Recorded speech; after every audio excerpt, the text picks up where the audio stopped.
बाबू बड़ी सुंदर लाइन देखे कोनो दुल्ही ने भैया बड़ा सिया गली पंचो खिसिया गली क्रोध में काहे बदे अपना सैया का करतूत देख के कली जाए रे बहू जा जवानी त जवानी अब धीरे धीरे बुढ़ौती भी आ गई है सब फोन के जाम नहीं खा छोड़त हेलो कहाँ बिजी रहता नहीं रहुआ हेलो टावर काम नहीं खे करत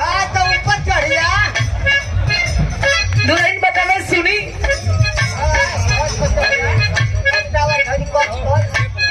यार भाई रोड तो बानी मतलब रोल करे में देखो तो नहीं है कि देखो जब कैसे अदायगी कर दी बड़ी सुंदर लाइन बजौला मास्टर भाई दुल्हन काहे खिसिया गए भैया उनका सैया तनी दारू का पियाक रहे मामा तनी ज्यादा ही कुछ मारने जब घरे आवे तो दुल्हन कहिए जी देखिए आपके नियत ठीक नहीं खेला गो नाश्ता में मारे चूर बानी क्रोध में आके मार मरले बानी कि अभी तक में दर्द बर्दाश्त कर हम ना वो दुल्हन बतावे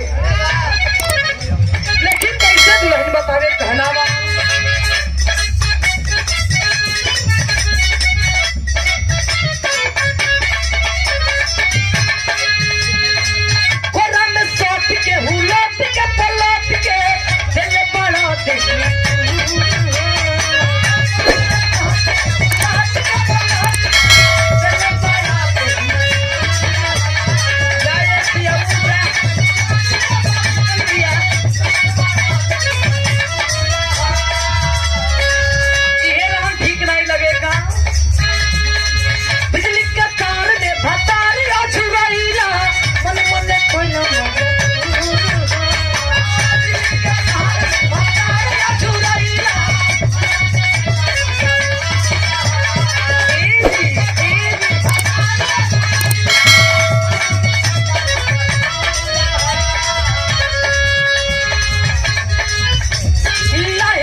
बीमारी लगल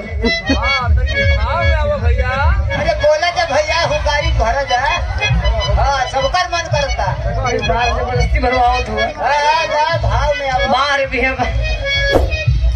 जाए दादा जवन करा दलो दाने आप लोग भी आप लोग जवन करा दी रुआ सब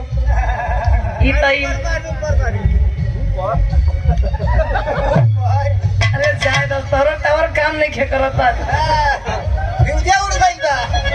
पेट फरमाते अब ये लोग कौन ज्यादा पकड़ो निकल जा घरे टावरे काम नहीं दुल्हन बतावे जी देखी दारू पियनी बड़ा बेकार कर देनी आप तो आदत छोड़ दे भैया दारू पीला से 3 चीज का फायदा हो कह दी है ठीक है अंडा बच्चे ने कहा कि बाद में गुरु बांध लिए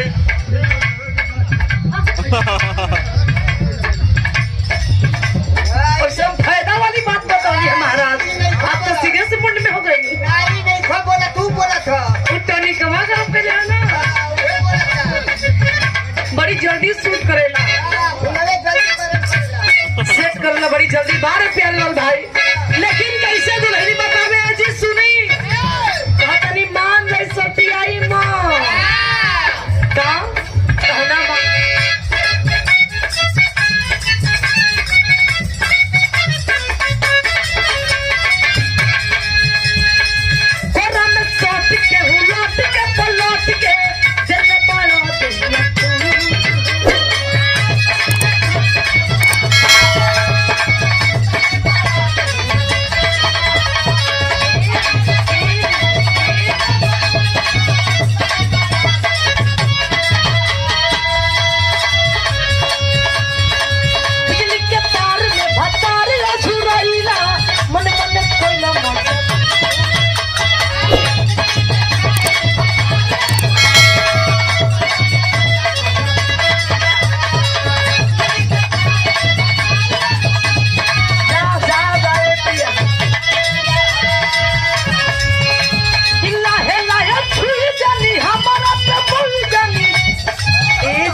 का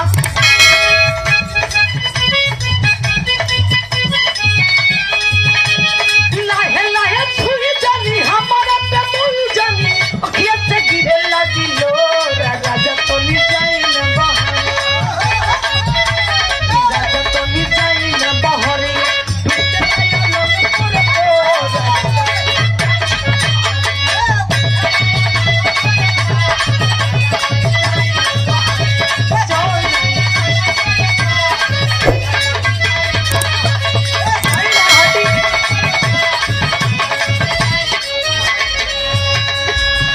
आप देखे जय साहब जी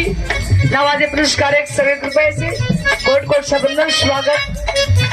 ऐसे मंजूरी होला तो कहना बाका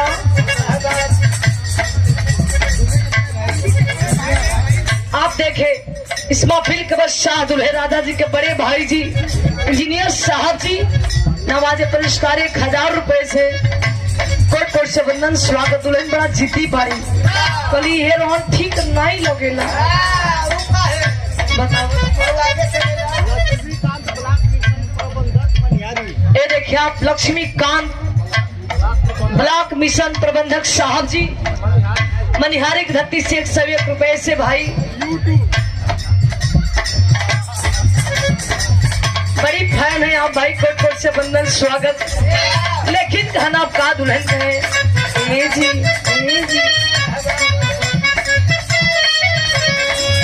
खाई गइला वो ठललिया जा जाए पिया ऐसे बलजोरी नहीं कर जाना वो का